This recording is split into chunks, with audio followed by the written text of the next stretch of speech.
August 11, 2017 began like any other summer weekend that had already been planned weeks in advance, the kind of trip that felt predictable in the best possible way. Two families from Boise, Idaho. Families who had built years of quiet trust through shared routines, set out together once again. Nolan Callahan and his wife Alara had done this before. So had Grant Whitmore and his wife Sienna. Their lives overlapped through birthdays, school schedules, and the steady rhythm of raising children in the same neighborhood. For kids between them, close in age, used to the idea that summer meant leaving the city behind for a few days that felt simpler. The destination this time was the Sawtooth National Forest, specifically a designated campground near Redfish Creek. It was not remote in the way that invited risk, but not crowded enough to feel exposed. It sat in that comfortable middle ground Americans often look for when traveling with family. Reachable by car, covered by ranger patrols, and marked clearly on every map. This was not an impulsive decision. It followed a pattern. Every August, the same idea, slightly adjusted, always ending the same way. Everyone returning home before the workweek resumed. By late afternoon, both vehicles had checked in at the ranger station. Names, vehicle plates, intended departure time, everything documented as required.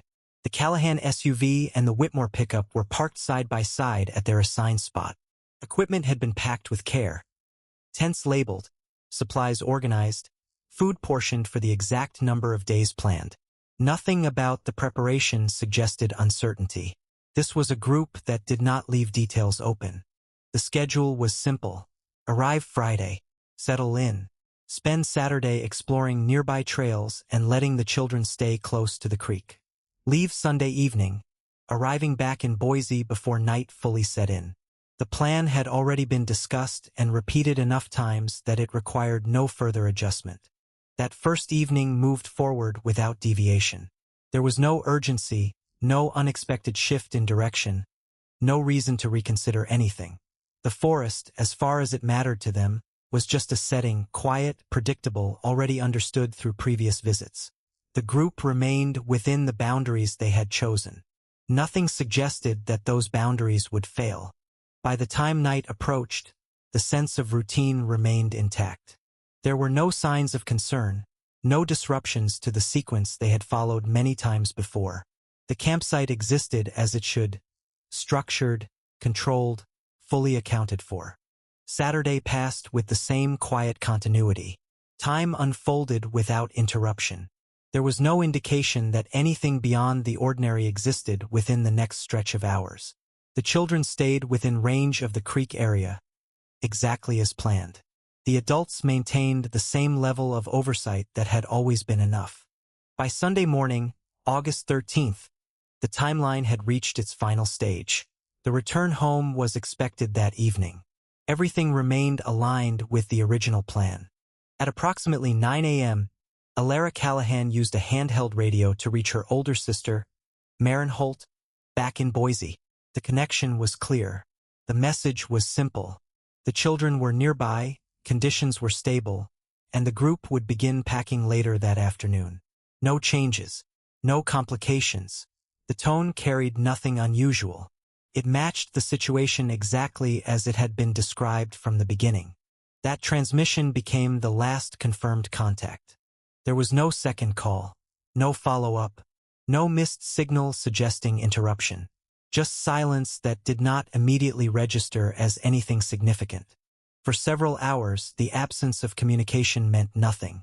The plan had always included returning by evening, not maintaining constant contact. But as the day moved forward, the expected arrival time approached without confirmation. In Boise, the waiting began to shift, first as a minor delay, then as something harder to categorize. Phones remained unanswered. The radio channel produced no response. The structure that had defined the trip began to lose clarity. By nightfall, the situation no longer fit the plan. Nothing in the original schedule accounted for this gap. Nothing in the preparation suggested they would deviate. Every step leading up to that Sunday had followed a predictable path. The location was known. The timing was set. The people involved were experienced enough to avoid unnecessary risk. And yet, As the final hours of August 13th passed, the expected return never came. The trip that had begun as a routine weekend had already crossed an invisible threshold. No one present at the campsite had announced it. No external warning had marked the moment. But something had already shifted. Quietly, completely, and without leaving any immediate trace. By the time Sunday morning settled into its expected rhythm, nothing about the timeline had changed. August 13th, 2017 was supposed to be the final day of a routine trip, the closing stretch before everything returned to normal. The plan had always been simple.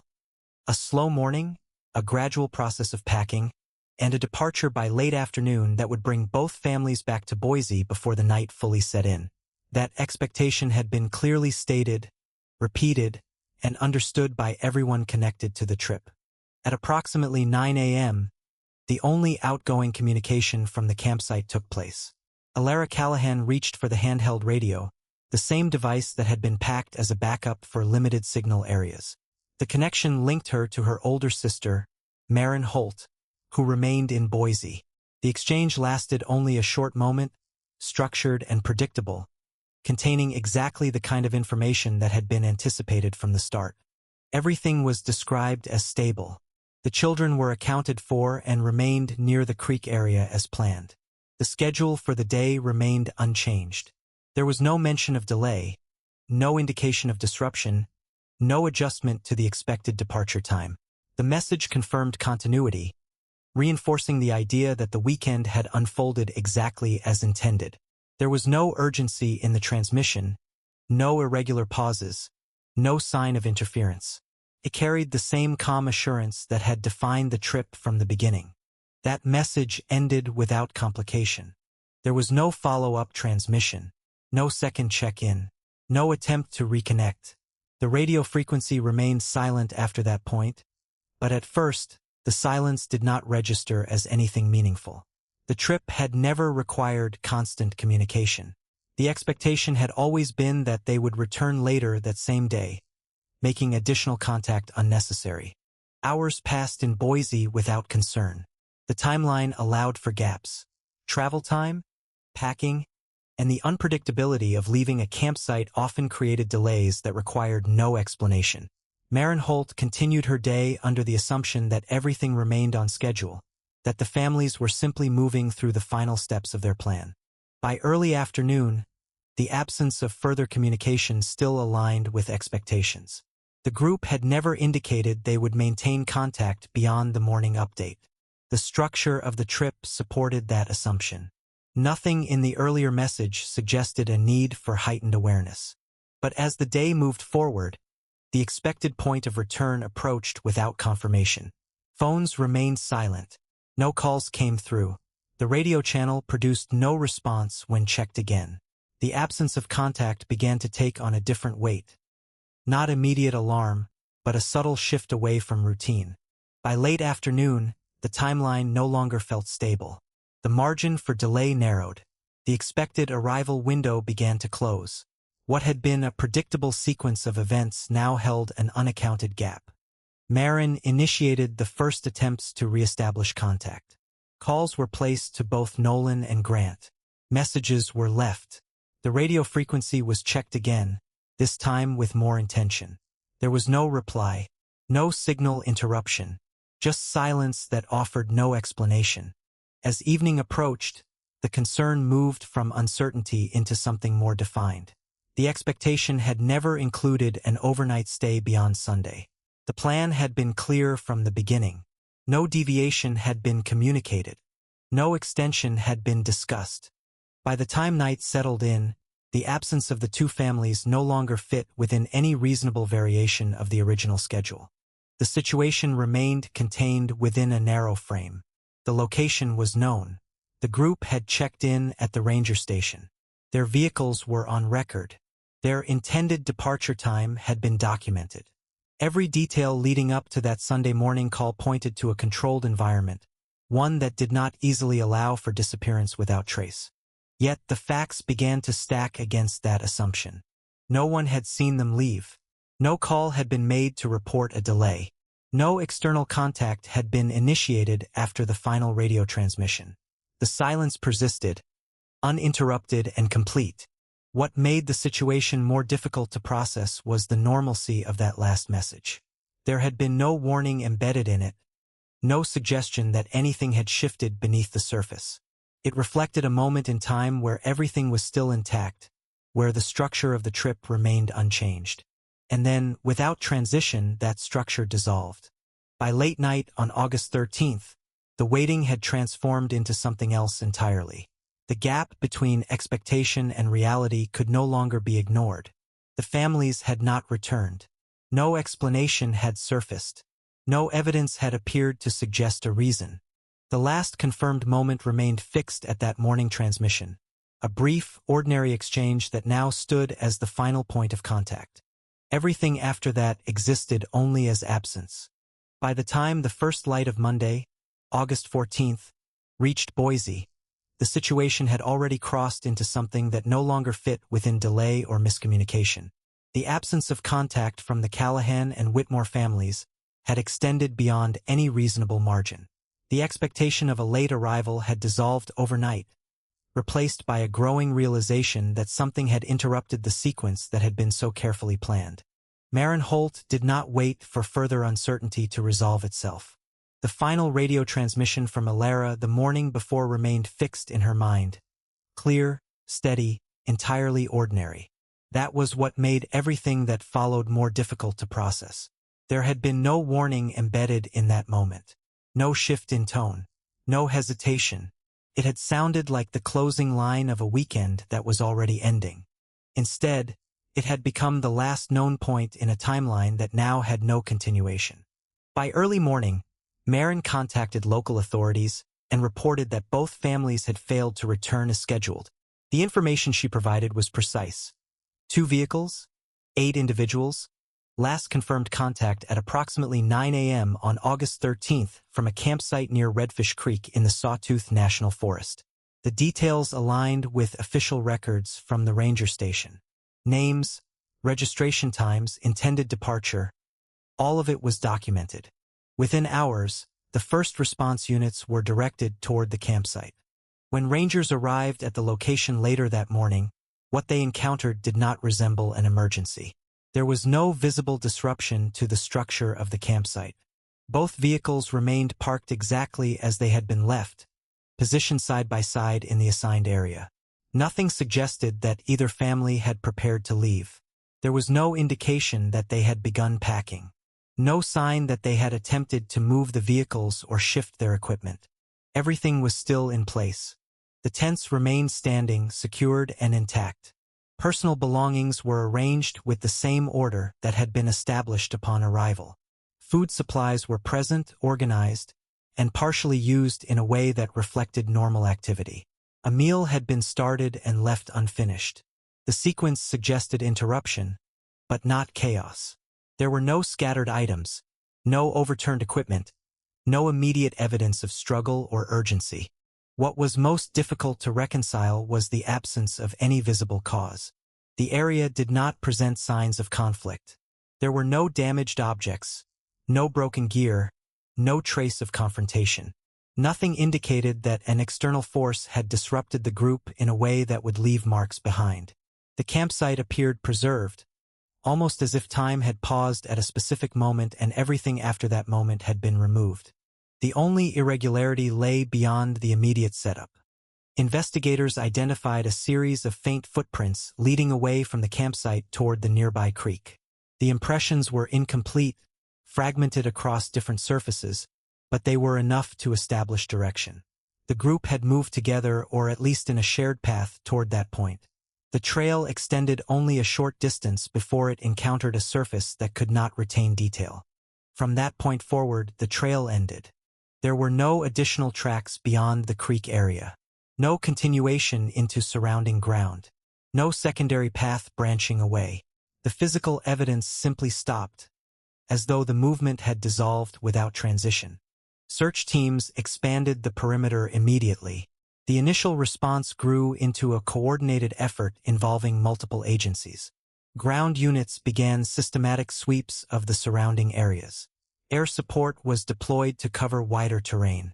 Tracking teams worked to recover any remaining trace of direction. Every available method was applied in the early hours, when the chances of finding new information remained highest. But the results did not change. Every search path returned to the same boundary: the campsite, the short trail, and the abrupt end near the creek. No additional items were discovered outside the original location. No discarded equipment. No signs of injury. No evidence of a forced departure. The group had not left behind anything that would suggest a clear sequence of events. The lack of disruption at the campsite continued to shape the investigation. It indicated that whatever had occurred did not begin with panic. There had been no time or no reason for the group to react in a way that would disturb their surroundings. The transition from presence to absence had been quiet. By the end of the first day of searching, the situation had already taken on a different weight. It was no longer a matter of locating individuals who had become lost within a known area.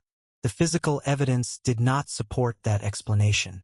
The absence of extended tracks, the intact condition of the campsite, and the lack of any outward sign of distress suggested something far less defined. The timeline remained anchored to one fixed point: the morning call on August 13th. Everything before that moment had been accounted for. Everything after it existed without confirmation. And within that gap, 8 people had disappeared without leaving behind a single clear answer. The search did not slow down after the first day. If anything, the scale expanded with each passing hour, driven by the assumption that time still mattered. August 14th marked the beginning, but the days that followed became a sustained effort to force clarity into a situation that refused to offer it.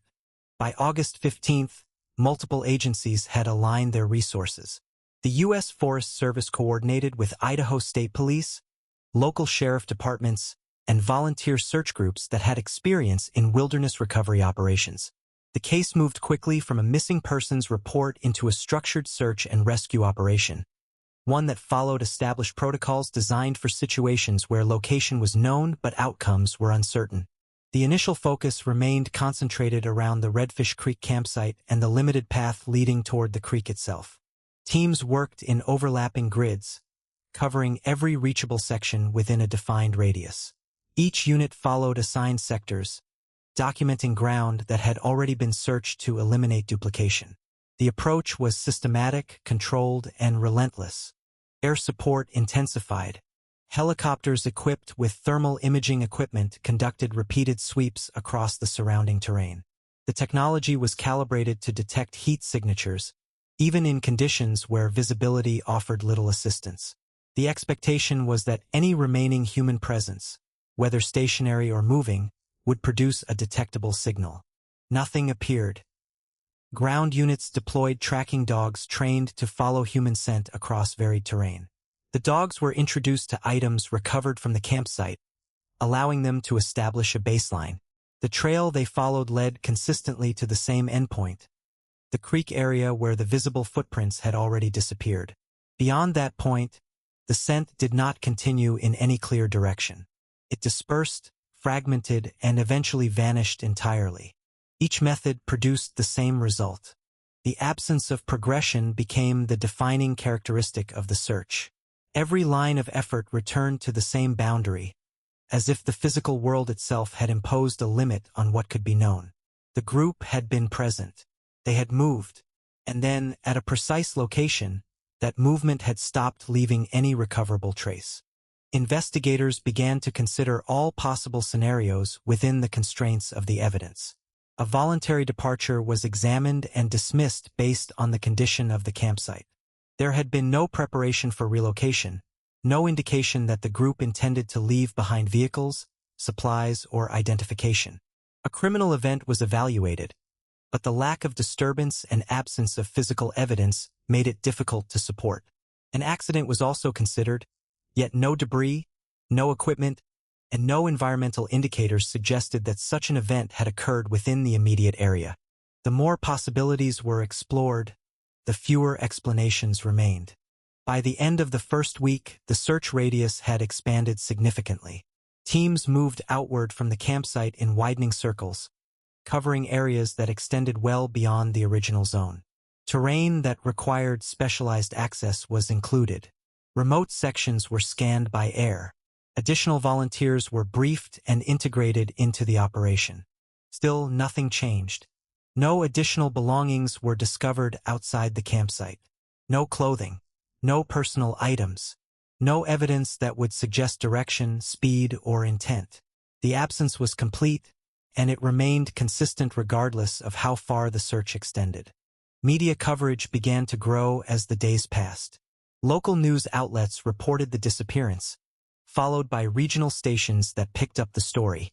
The narrative quickly centered on the unusual nature of the case. A group of 8 people, including children, vanishing from a registered campsite without leaving behind any sign of struggle or departure. Public attention brought additional pressure, but it did not produce new information. Tips were received and evaluated. Sightings were reported and investigated. None of them held up under verification. The timeline remained unchanged. The last confirmed contact stayed fixed at the same moment on August 13th. As weeks passed, the operational tone began to shift. The initial urgency, driven by the possibility of immediate recovery, gradually gave way to a more measured, longer-term approach. Search efforts continued, but the expectation of a quick resolution diminished. By early September, the operation had reached a critical point. Resources had been extended to their practical limits. The probability of finding new evidence within the existing search parameters had declined significantly. Every accessible area had been covered multiple times. Every method had been applied without producing a breakthrough. The decision to suspend active search operations was not immediate, but it became inevitable. When the official announcement was made, it reflected a reality that had already settled in. There were no new leads to pursue within the current framework. The case would remain open, but the large-scale search would come to an end. The disappearance was assigned a name within official records: the Sawtooth Incident. It was a designation used not to explain what had happened, but to categorize something that could not yet be explained. What remained was a case defined not by evidence, but by its absence. 8 individuals had entered a known location, followed a predictable plan, and maintained contact until a specific moment. After that, the record stopped.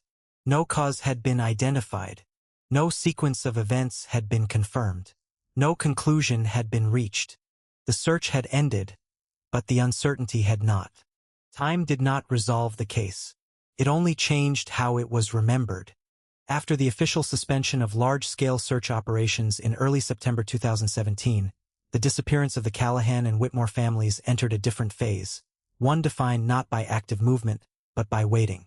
The investigation remained open, but its momentum slowed. Leads were reviewed, reports were filed, and the known facts were documented with precision.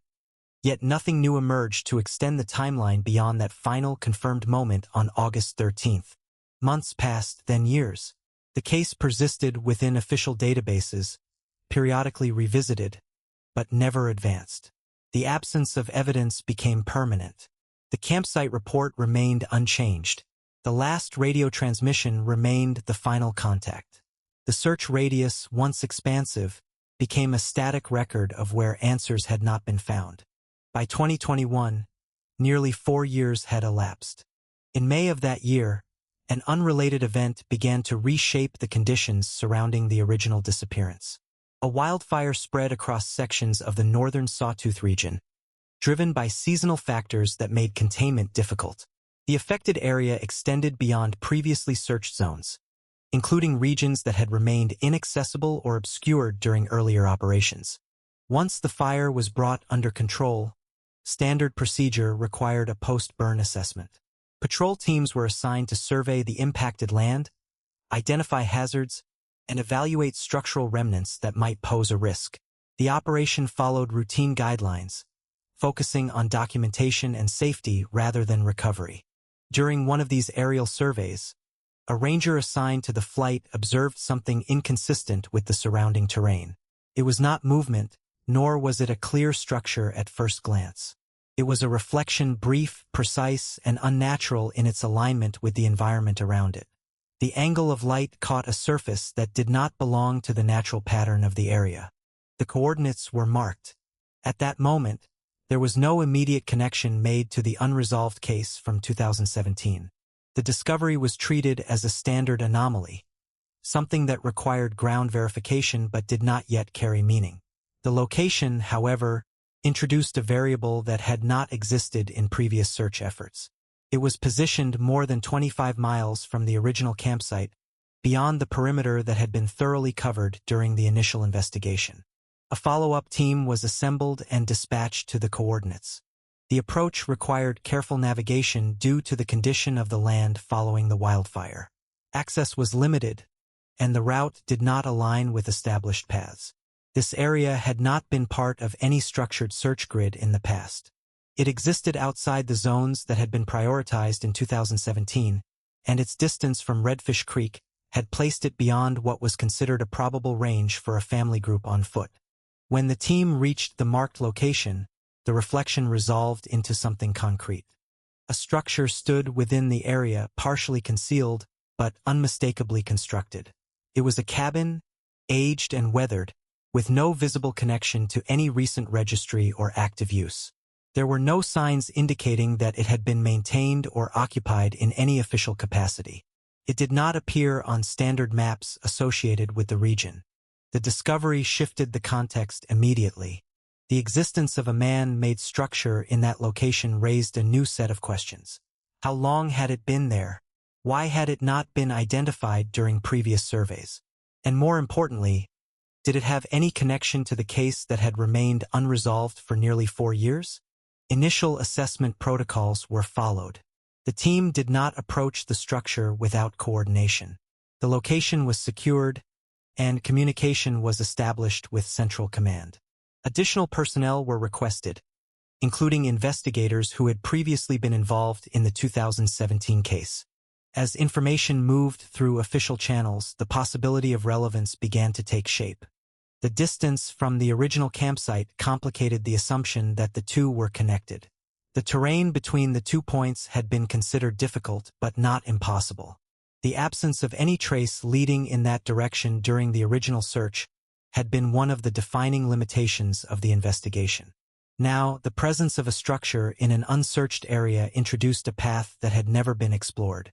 The reflection that had revealed the cabin was traced to a piece of metal positioned in a way that allowed it to catch light from above. It had not been random. It had been placed deliberately, oriented with precision.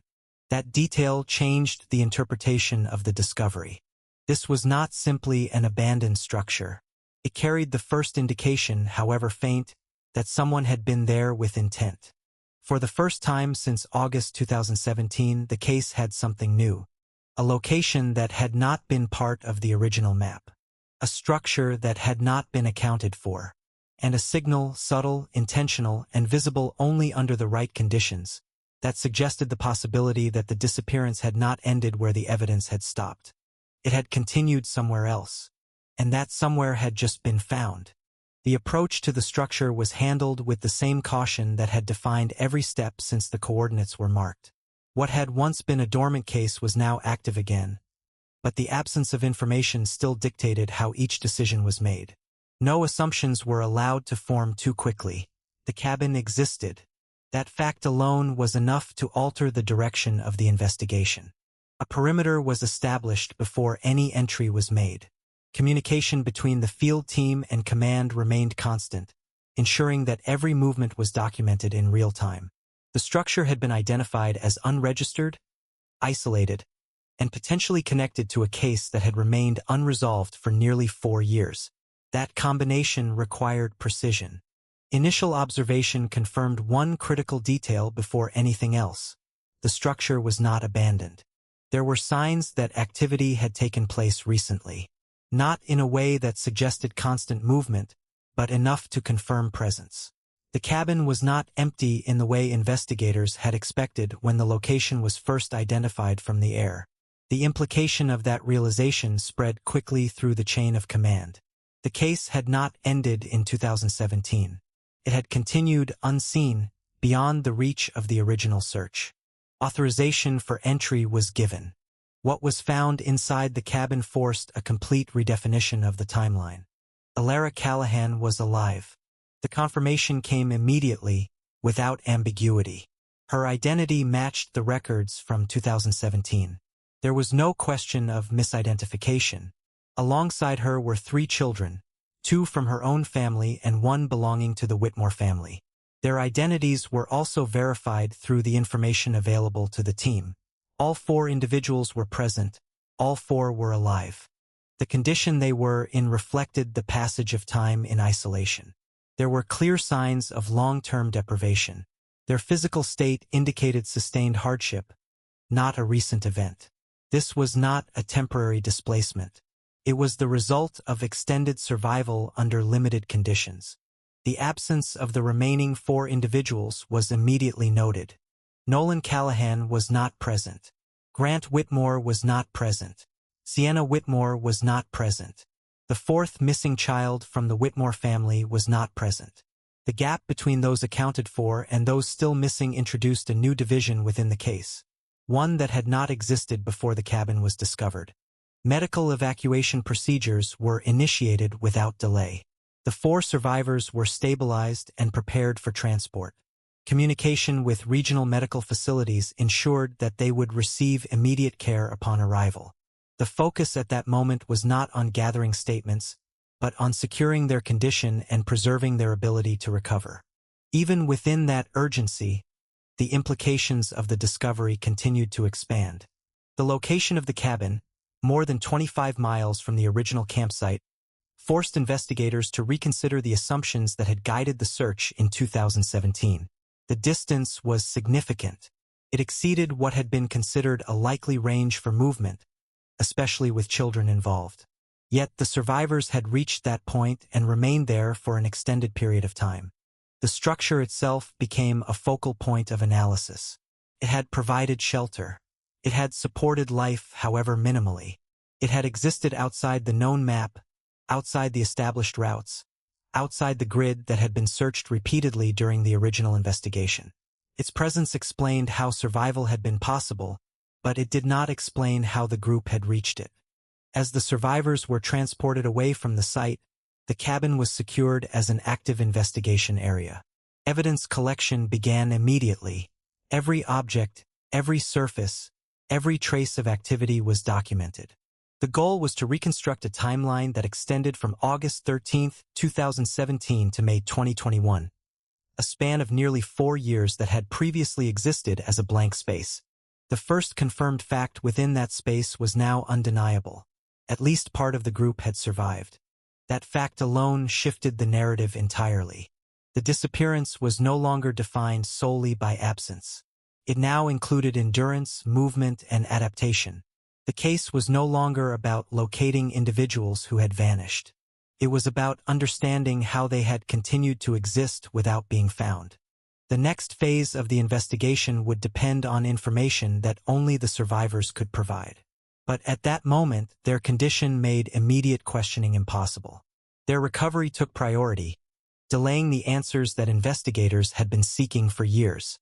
Still, even without those answers, the structure of the case had changed irreversibly. The silence that had followed the last radio transmission in August 2017 was no longer empty. It was filled with years of unknown events, decisions, and consequences that had taken place beyond visibility. For people had been found alive. For others remained unaccounted for. And for the first time since the disappearance, there was a place, a real physical location, where the missing time had unfolded. The first days after the rescue were defined by delay. Not because there was nothing to ask, but because there was too much that could not yet be answered. Medical teams worked to stabilize Alara Callahan and the 3 children, monitoring conditions shaped by years of isolation. Investigators waited, aware that every detail of the past 4 years depended on what Alara could eventually explain. When the initial medical assessments allowed limited communication, the process began carefully. There was no rush to force a full account. The timeline had already been broken for years. Restoring it required precision, not speed. The first question was simple. What happened after the last radio call on August 13, 2017? Alara's account aligned immediately with a detail that had never been visible during the original investigation. The turning point had not occurred during the day. It had come later, during the second night of the trip. A storm had formed without warning. It had not been part of any forecast available to the group. It escalated quickly, bringing conditions that changed the stability of the area within hours. The key structure connecting the campsite to the main access route, a wooden bridge, was overtaken by sudden flooding.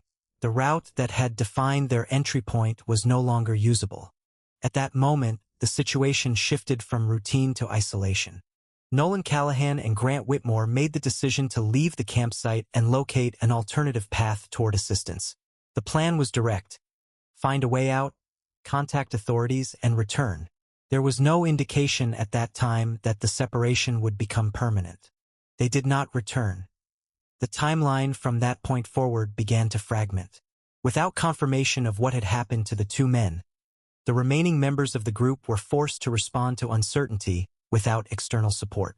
The expectation of a short delay extended into hours, then into a full day without contact. Elara and Sienna Whitmore faced a decision that had not existed at the beginning of the trip. Staying at the campsite meant waiting without resources beyond what had already been used. The destroyed bridge removed the known route. The lack of communication confirmed that something had gone wrong beyond their control. They chose to move. The decision was not based on certainty. It was based on the absence of alternatives. Remaining in place no longer guaranteed safety. The group reorganized with the intention of finding a stable location, something that could provide shelter beyond temporary conditions. They left the campsite. The path they followed did not align with any established trail that had been marked on the maps they carried. It was not a guided movement. It was a continuous adjustment to conditions that were changing faster than they could anticipate. The presence of children added a layer of limitation that affected every decision. Distance, direction, and timing were all constrained by what the group could sustain. Days passed without resolution. At some point during that movement, they reached the structure that would define the next 4 years. The cabin had not been expected. It was not marked. It existed outside any system they had access to. But it offered something the campsite no longer could: a fixed point that did not depend on returning to a path that no longer existed. They stayed. The initial assumption had been that help would come, that the search, once initiated, would reach them. But as time passed without contact, that assumption began to weaken. The cabin became more than a temporary shelter. It became the center of survival. The group was reduced from 8 to 6 without explanation. The absence of Nolan and Grant remained unresolved. No contact, no signal, no indication of where they had gone after leaving the campsite. The lack of information created a condition where decisions had to be made without closure. The next loss came later. During the second year of isolation, Sienna Whitmore developed a condition that could not be managed with the resources available. There was no access to medical care, no means of intervention beyond what the group could attempt with limited supplies. The timeline of that decline was gradual, but the outcome was inevitable. She did not survive. The group was reduced again. From that point forward, Elara became the only adult responsible for the remaining children. The structure of the situation changed entirely. Survival was no longer a shared responsibility between two adults.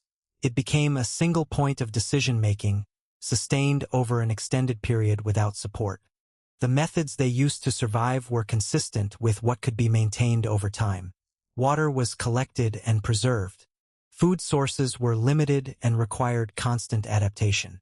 The cabin provided structure, but not abundance. Every resource had to be extended beyond its expected use. The children remained alive. That fact, more than anything else, defined the next phase of the timeline. The objective did not change. It narrowed. Each day became a continuation of the same requirement: maintain enough stability to reach the next one. The signal that eventually led to their discovery had not been created at the beginning. It had been developed over time. The placement of reflective material had been intentional, adjusted repeatedly until it aligned with the possibility of being seen from above. It was not a guaranteed method. It was an attempt, repeated until it became part of the routine. Years passed without confirmation that it had worked. Until May 2021.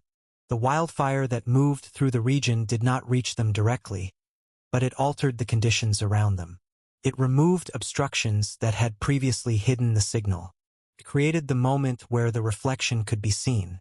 The rescue did not come from a change in their position. It came from a change in visibility. By the time Alara finished recounting the sequence, the timeline that had been missing for 4 years was no longer empty. It was complete, but it carried a weight that extended beyond explanation.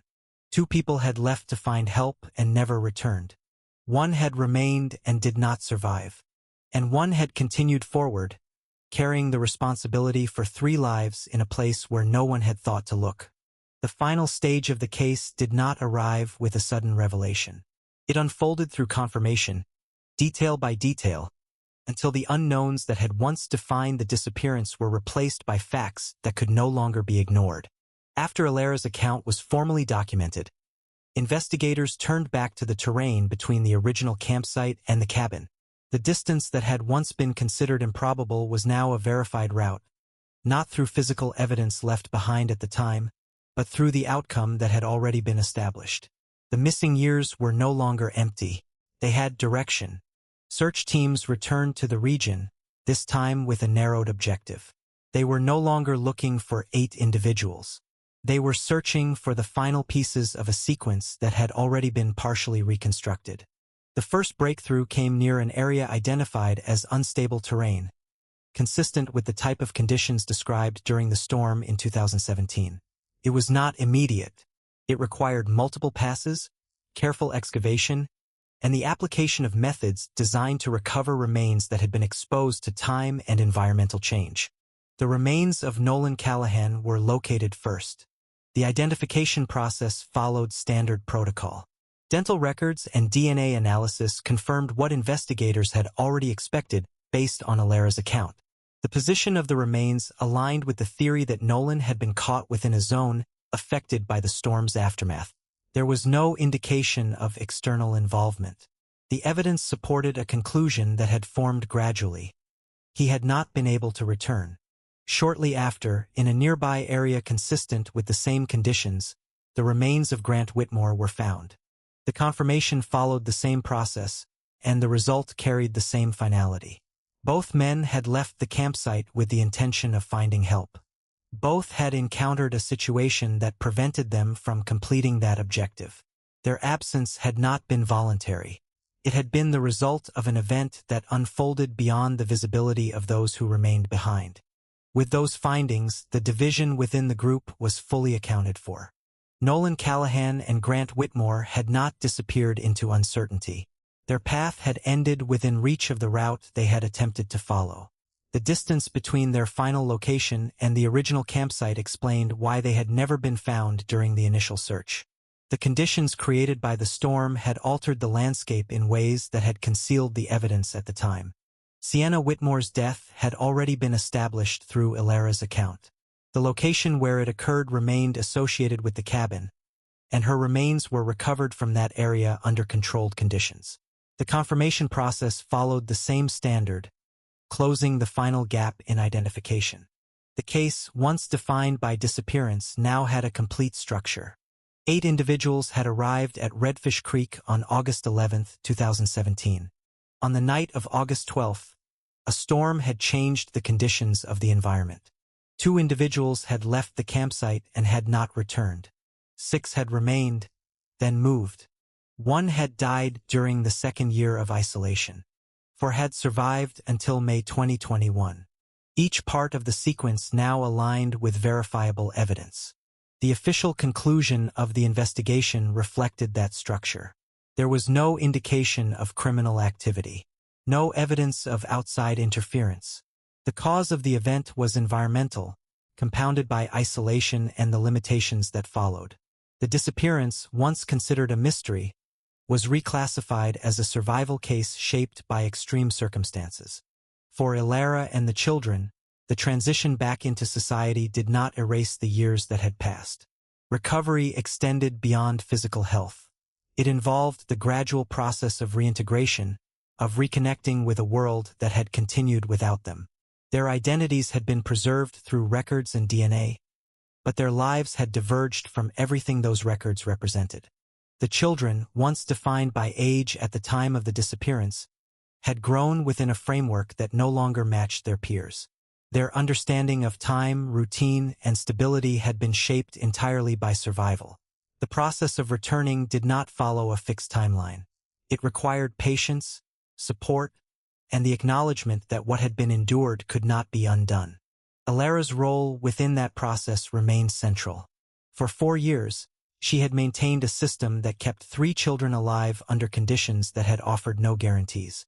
That reality did not exist within the original plan, nor within any preparation they had made before the trip. It had been built one day at a time, without certainty that the effort would lead to rescue.